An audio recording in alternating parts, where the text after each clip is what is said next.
Okay, why don't we start by saying hello and welcome to everybody on this call, and thank you for joining. As you can hear, we are going to speak in English today.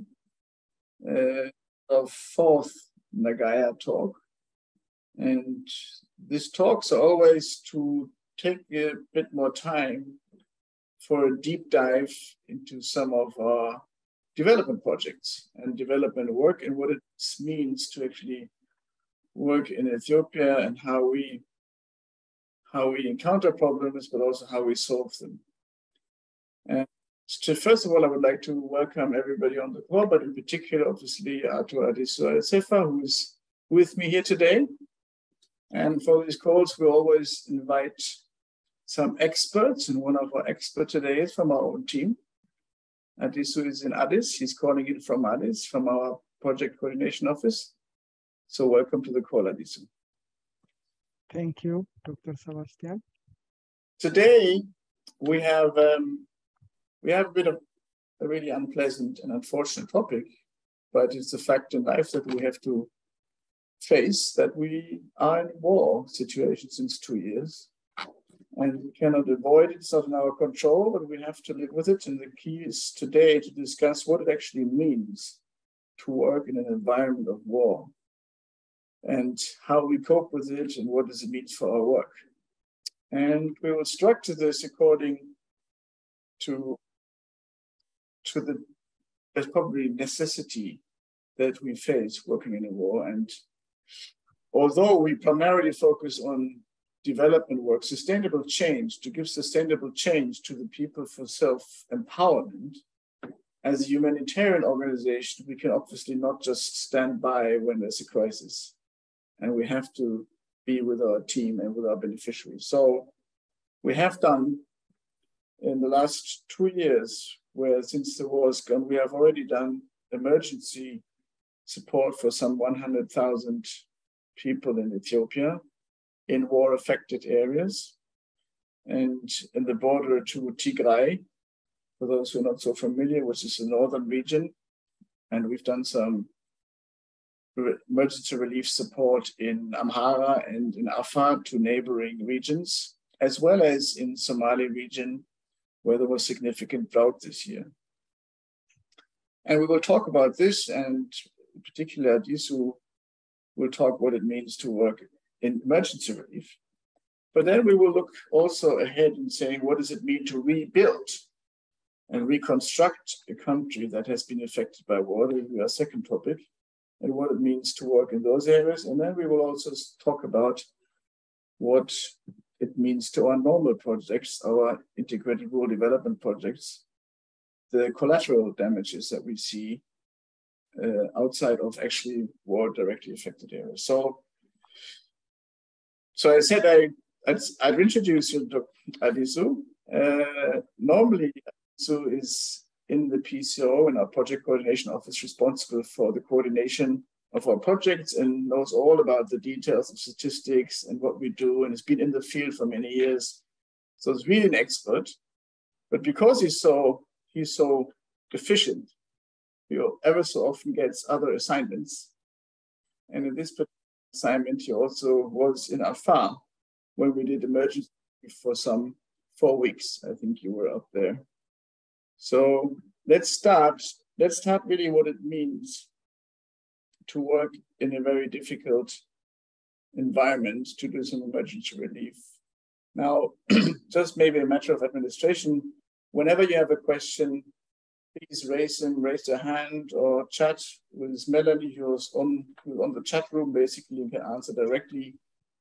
If the English is for funny, please, if you ask for translation, raise your hand. If you've got any, comments or so, don't hesitate to mention them. So let me start from the emergency side, Ato Adisu. You've been in Afar 4 weeks. That was last year. Oh, it was beginning of this year, actually. And you work really in the desert environment. You've been there for 4 weeks. Maybe start from a more personal view first. What is the most emotionally, experience you had when you were up there?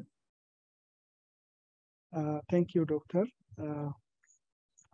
As you said, the beginning of this year, I was in Afar. And as you know, Afar is a desert area, very hot, is a very hot temperature. For a person who came from highland areas, the temperature and the area is really tough. And when you see the IDPs, it was really a disparate situation. IDPs, for everybody, is internally displaced people. So this is basically the refugees and whoever's the internal refugees. And there were more than 5 million internally displaced people. Yeah. Yes. So the operation is really tough. Working in such an environment is really tough, and even seeing people in such a disparate situation is also the other tough challenge we encountered by doing such a relief operation. If I recall correctly, you have lived some 100 kilometers. You're actually based about 100 kilometers, the actual site where you have distributed the items. Is that true? So yes. You know, this IDP sites is called Waki. Waki IDP sites is situated in the, some 50 kilometers from Chefra Warada, where the people displaced due to the war. And it is also 50 kilometers to Mille, the main Ethio-Djibouti road. So in such areas, in the nearby towns, there is no hotel around. So we are forced to travel to the capital of the region, Samara, in order to find a hotel with better facilities. So the distance between the site, the IDP site, and Samara is 130 kilometers. 30 kilometers. So every day you traveled how long? Every day we traveled more than 220 kilometers. And that's in those roads more than 4 or 5 hours, correct? Yes, yes, that is true. We've got a few pictures from there. So maybe you can just explain a little bit alongside the pictures how the emergency relief works. So where do we buy, you know, the items? How do we transport them, and so on? All right. As far as emergency relief is concerned, I was involved in such operation in different times to see the case of Afar relief operation. The Warada, I mean the regional disaster prevention and food security program coordination office officially requested MFM to provide urgent humanitarian support to the displaced people in the region. Based on that, a team organized by PCO traveled and conduct a rapid assessment. And based on that findings and reports, the PCO management, in consultation with the Munich office, decided to provide a 1 month humanitarian support to 14,000 displaced people in the camp, in Waki IDP camp. So based on that, procurement of the food items started, and in order to procure the items, open bid was floated where all the potential suppliers compete, and based on that, the food items were purchased, and after purchase, it is transported to the site using our vehicles and some rental cars, our trucks. And when we reach there, this IDP sites was established some months ago before our arrival, and there was no temporary store in the site, so they use only temporary store. There was no permanent store, so we unload all the food items in this temporary store, and this temporary store has guards and some special forces who look after this store. And after unloading the store, we started communicating with the coordinator of the camp. This is coordinated by the Regional Disaster Prevention and Food Security Program Coordination Office team.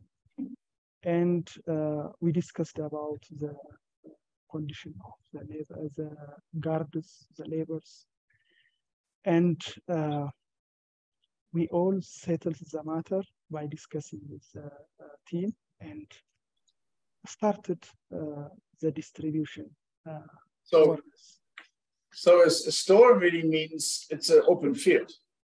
The store is really a field under the sun, and that's why you needed guards to guard overnight, because you were traveling 2 hours one way back in the night to the hotel, so the food items were an open space, and you had to have some guard to make sure that they weren't stolen overnight, correct? Yes, definitely true.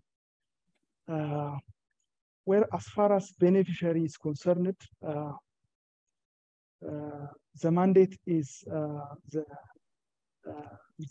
Regional Disaster Prevention and Food Security Program Coordination Office team, and they prepared the list of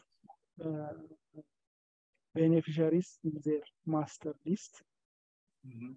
They have the master list, and we receive the master list from them and prepared in our distribution list as per based on our formats. Then after preparing the distribution format, we started the distribution. And distribution means we follow the WHO recommendations. Per person is something like 15 kilos of wheat, 1.5 kilos of pulses, also Hülsenfrüchte in German, and half a liter of oil, I think, edible oil. Is that correct? Yes. We usually follow the WFP ration rate per person per month. So based on that, we prepared, our format is, the column is name of family head, the number of families, it is categorized in gender base, male and female, and the requirement, food requirement per person, and total food requirement. So, and there is a signature in the last column. So based on that, we prepared the distribution format and the start. Now, let me ask one question. Sorry, I didn't want to interrupt you. Let me ask my question. Most of the people living in Afar are pastoralists, so half nomads. So are they really based on one area? How do they find out about coming there? Because the men are usually, around with their herds. So is it mainly the women that receive the distributed items, or how does it work? And how do you get the lists, really reliable lists? Yes. All the lists, the name of the family head were female. Men was not around in that area. Actually, there were men, but as far as the distribution is concerned, the list, it is the family head is the name of female. It is a female name, so the men were traveled with their cattle somewhere else, but it is included in the family.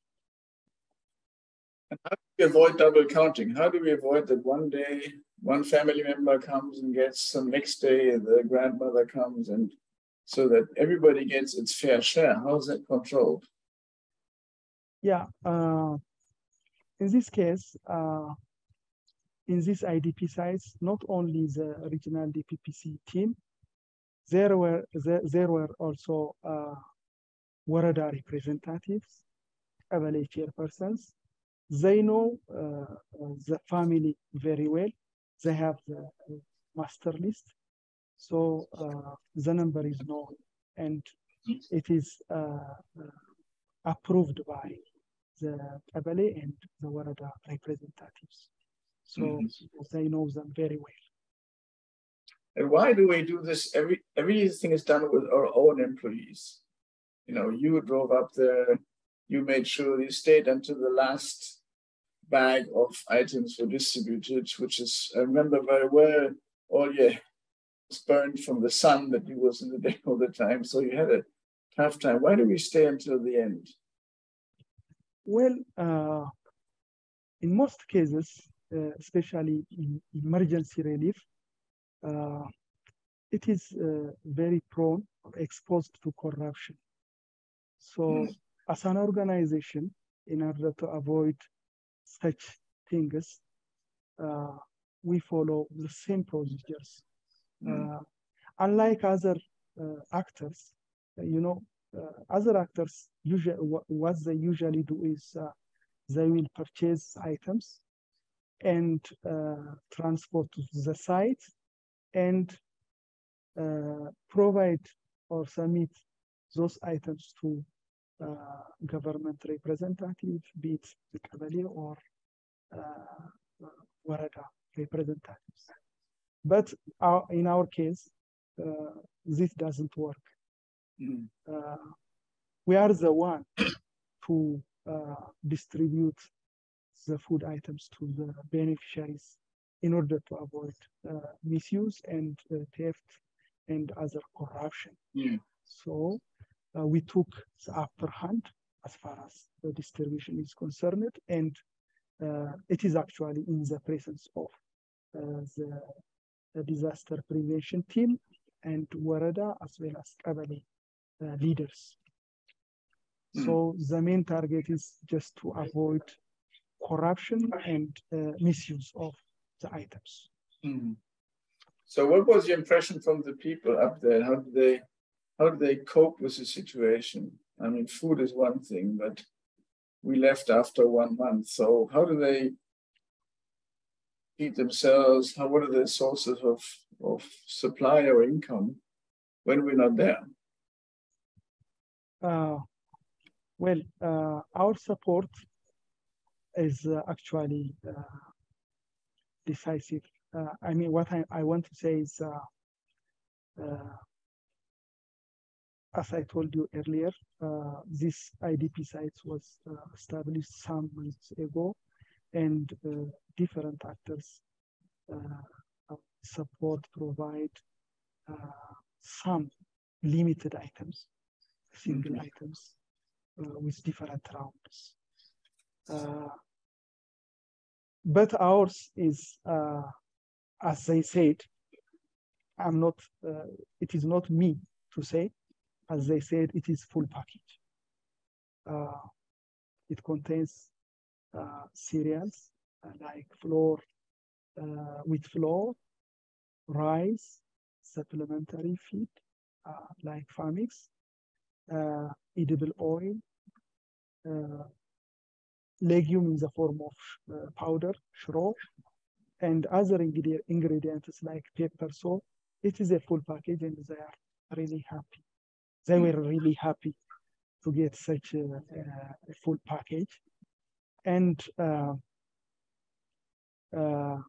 when we get there and started distributing, there were a plan to return the beneficiaries to the site, since the area is free from conflict and it is calm. So they took the 1 month's ration with, I mean, they returned back to their home with 1 month's ration. So they were happy. And to cope with the challenge, Afar, by their culture, it is their communal, their lifestyle is communal. They support each other. They share what they have to their friends, because their lifestyle is based on clan families. So they share and cope bad times through supporting each other. So they have such a culture. There was a question of where these people came from when they displaced, but most of them came from Tigray border, I guess, when because TPLF invaded also into Afar, as far as I remember, so they were displaced. Were they displaced people within Afar coming from the north, or the people were actually Tigrayan coming out of the Tigray region? No, these people, that means the IDP sites, internally displaced sites at Waki, they came from Shifra and Uwa, which is part of the Afar region. Because there was a war going on. Because, yeah, in fear of, there was an active war in Shifra and Uwa. So they fled to this area, displaced, and fled to this area in fear of the war. So thank you. Yeah, thank you very much, Alisu, on that, giving that insight. And maybe some people have seen the fingerprints also, because many of the people that are in the IDP sites obviously are illiterate. So they cannot read and write. So to make sure that there's no double count, and it's documented by fingerprints, as you can see, and usually, and then because you mentioned signatures before, it's actually fingerprints in many cases, I guess. Yeah. Let's move on to the next topic. Now, emergency is one thing that, we're hoping to do as little as possible. And hopefully, the times, in a way, every day in the moment that the war will settle down and the peace talks have started last Monday. Some people have maybe registered that the war parties have South Africa to start peace talks. So when the war formally ends, still there's a lot to be done in terms of reconstruction. And that is our second topic today. Is when I was in Ethiopia in February, I had a chance to visit some of the Amhara sites because the bordering region below Tigray has been severely affected by the war. Last November a year ago. And I had the chance to witness some of the destruction that has happened in the area. So overall, we are aware that, more than 1,000 schools have completely demolished. You see a few pictures here from actually the Behan site, I think. Many of the hospitals, or most of the big hospitals, have been looted. So most of the equipment has been taken out. The houses have been destroyed, homes have been destroyed, and even research centers have been burnt down. So even in February already, there was a significant damage happened in the Amhara region. Of course, probably also in Tigray, but there was no chance yet to really go into that. So maybe you can explain to us, Adisa, what our plans are currently to restore and help restoring that devastation.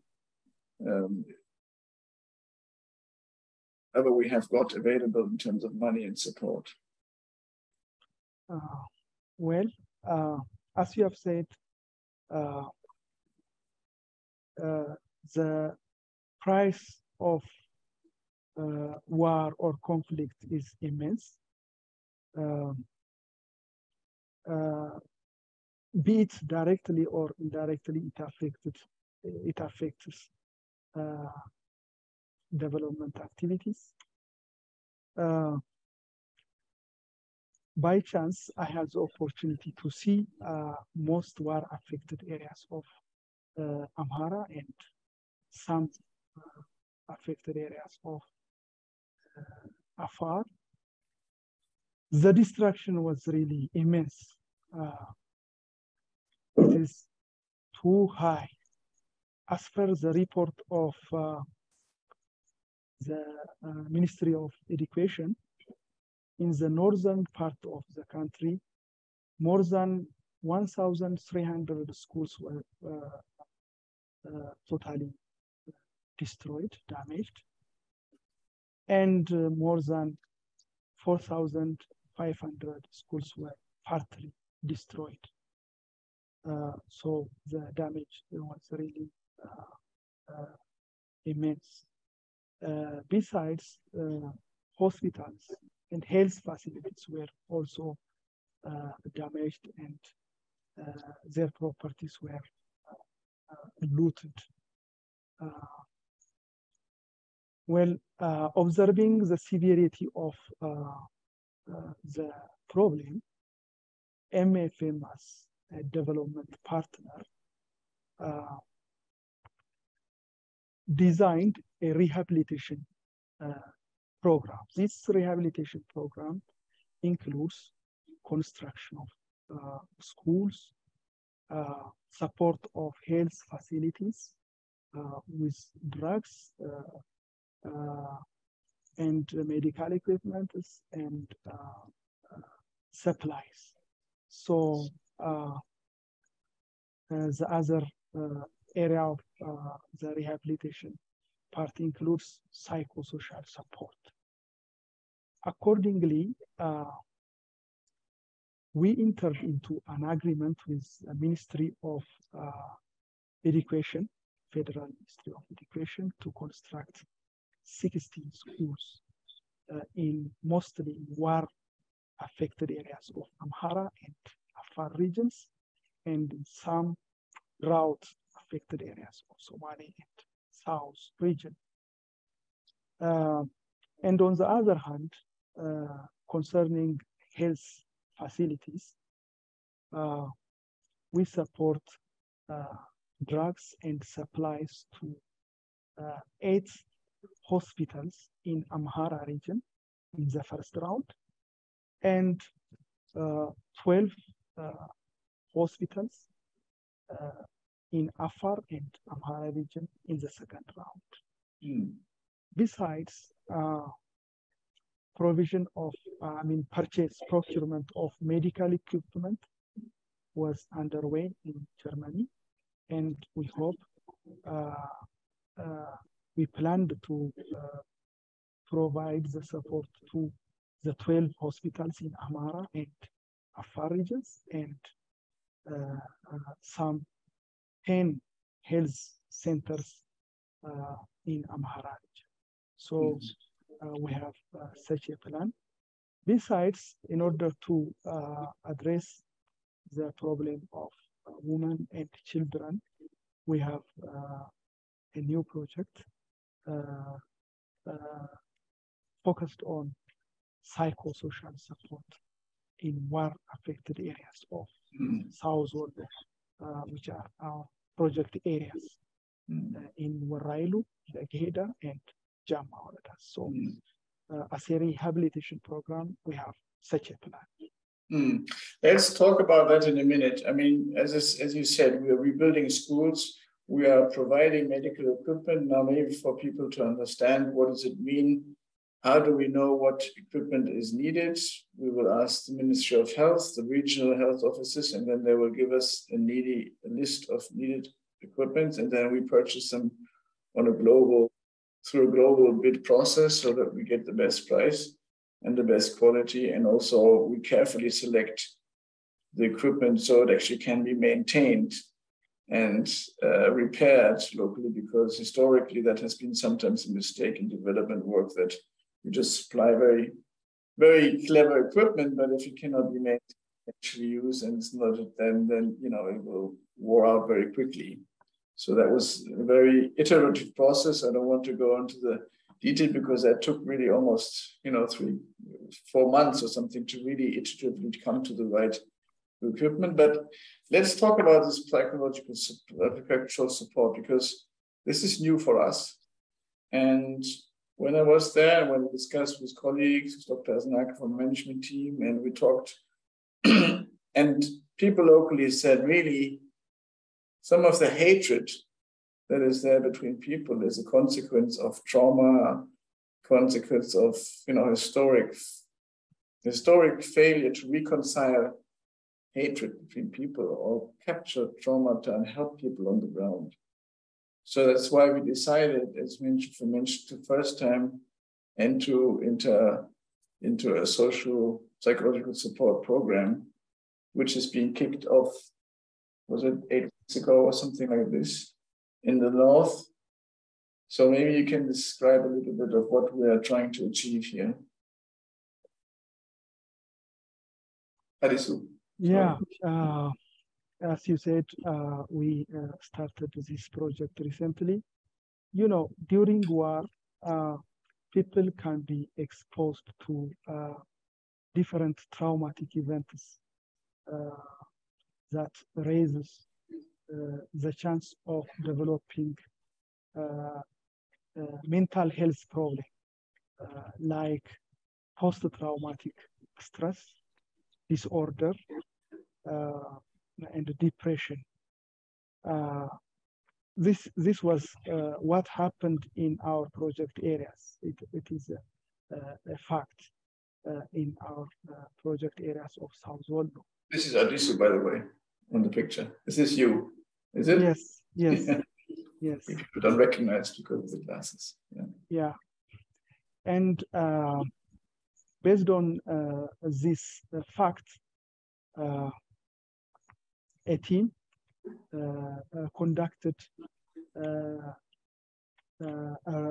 assessment, rapid assessment, to see the severity of the problem in 3 waradas.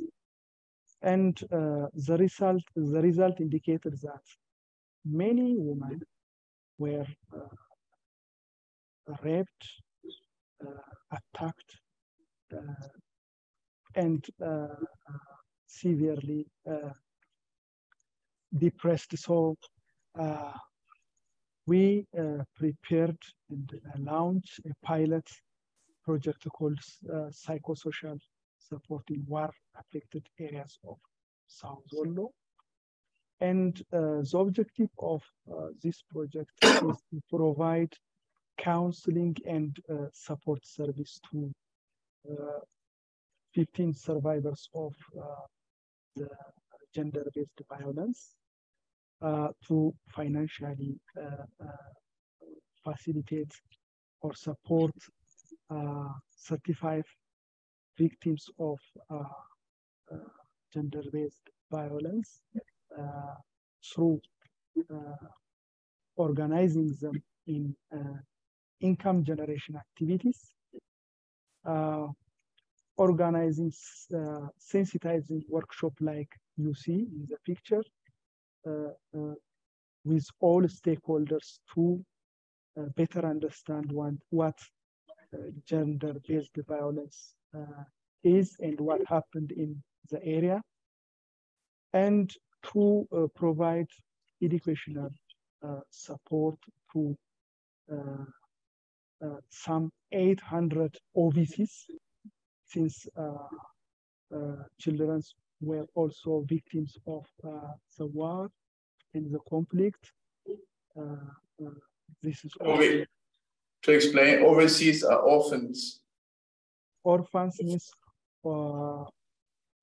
orphans means, I mean, OVCs means orphan, vulnerable children. Yeah. So people that have become orphans as a consequence of the war and hence have nowhere to go and are potentially vulnerable to attacks or bad treatment or whatever. Yeah. Yeah, they lost their parents, both of their parents, or either of the single parent. So they were victims of the conflict. So in order to support those victims, we also provide educational material support to those victims. There was a good question coming, do we have enough people who can do the counseling? So maybe you can explain how this works. So people, we hire people from Jimma University, as far as I know. Yes. And they come and then they do, some of the professional people who do the counseling, but also we will have the trainer program in the region, correct? Yes. As a plan, we have a TOT training. Actually, it will be conducted next week in Addis. In this TOT, TOT means train of trainer. Yeah, training of the trainer. This TOT, social workers, health experts, development partners will participate in this workshop in this TOT. And after taking this TOT, they will go to the site and do the counseling work to the victims.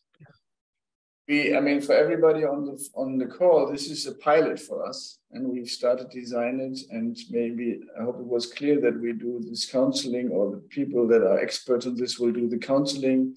But we always provide some money, a credit facility for the victims, so that they can start their own business to become, economically more independent. And we come into the, basically we enter into the society.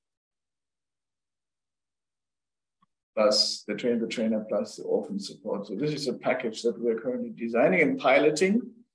Yeah. And once we learn from the experience, we tend to roll it out into a larger scale, correct? Yes. It is new for us, this project. After getting the experience, we will scale it up to other areas where the problem is severe.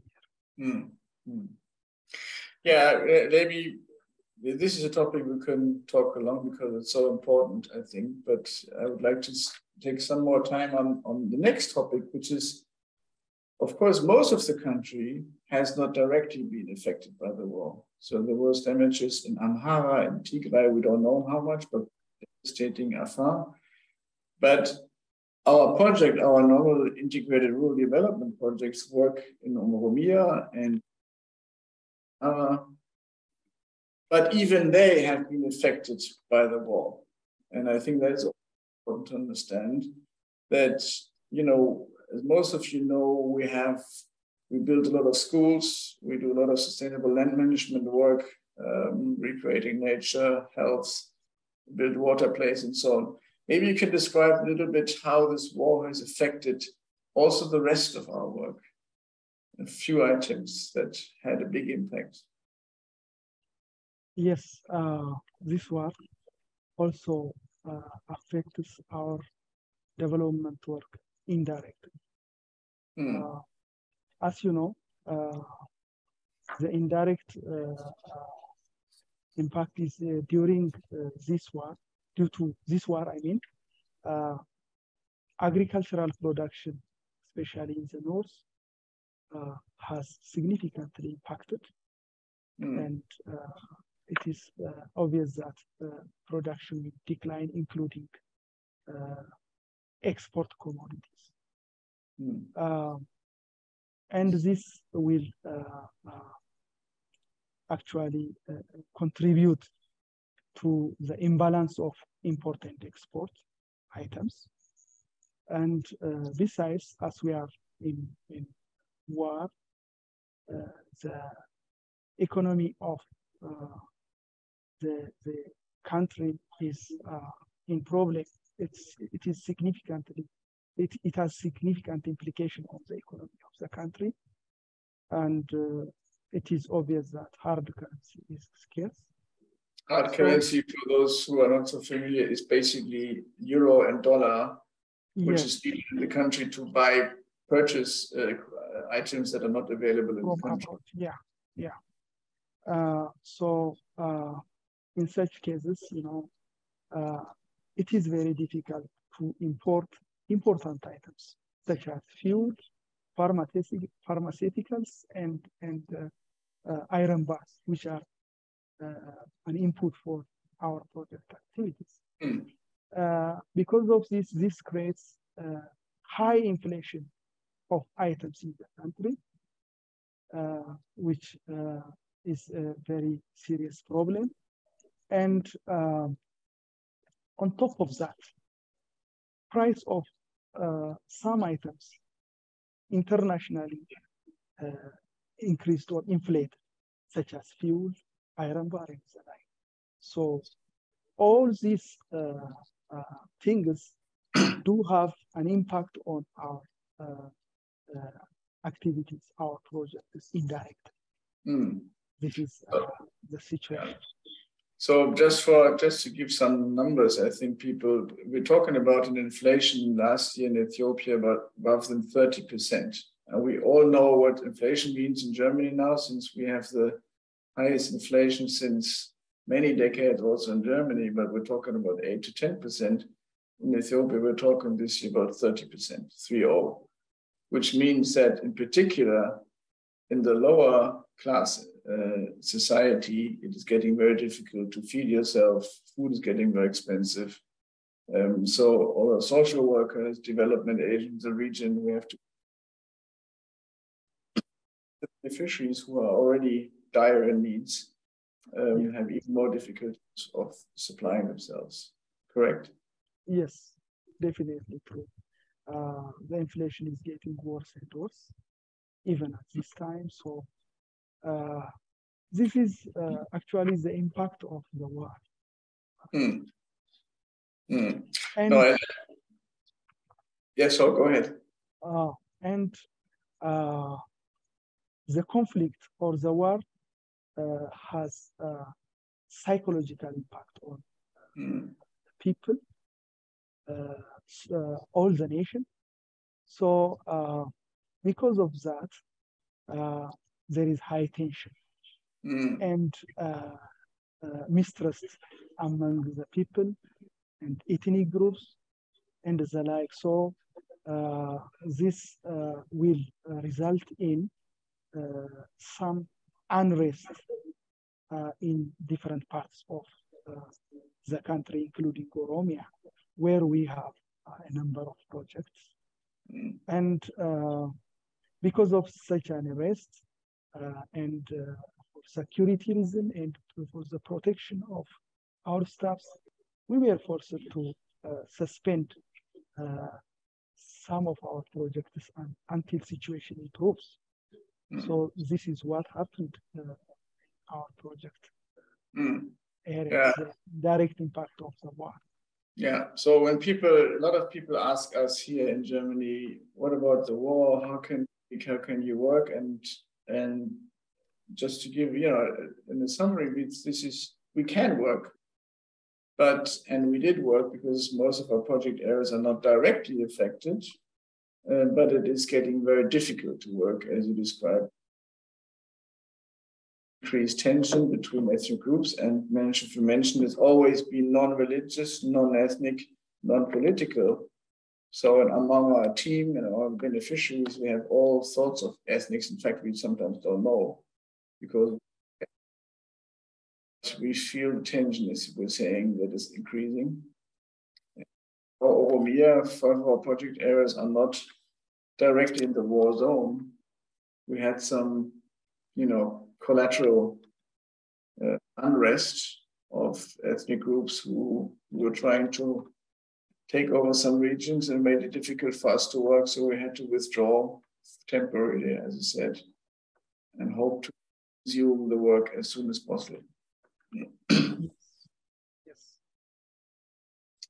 So now maybe the last topic before we close. There's hope. There's always hope. And the end of a probably pretty sad topic.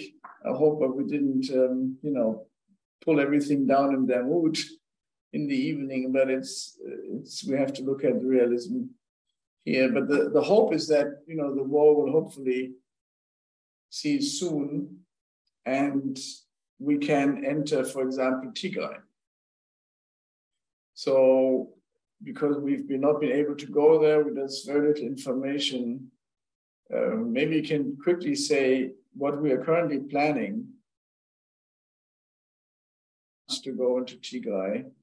What will be the first thing we do and what we're trying to achieve?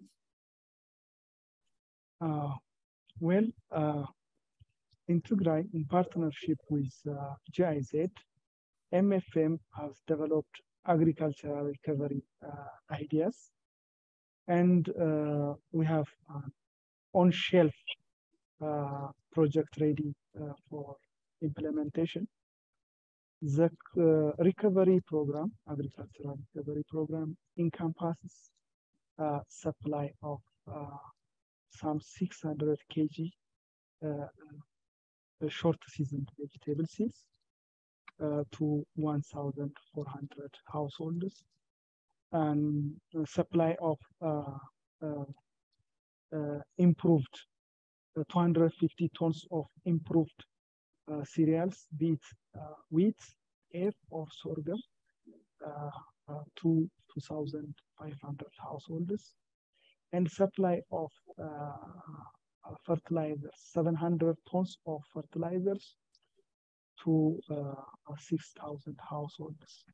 So this was this is our program, but the details depend on the ground reality of the assessment. So it needs to be verified since when the situation is improved. But in my opinion, this support is not suffice. It needs emergency relief operation and some rehabilitation of infrastructures, because it is obvious that this area is major war-affected areas. So when the situation improves, I think we have to consider these interventions as well. No doubt. Yeah. No doubt. And sorry, did you want to? This is my opinion. This is my. Oh, absolutely. Yeah. No, absolutely. And really, it is, as you said, it's an on-the-shelf plan. So it's ready to start as soon as we can. But before we start, we will reassess the situation. In fact, hopefully there's a plan next week or the week after, whenever it settles to really go. There was a small team to assess the situation and see what is needed most urgently and what can we do to rebuild humanitarian environment so that people have a good environment to restart, and what we need to do in infrastructure.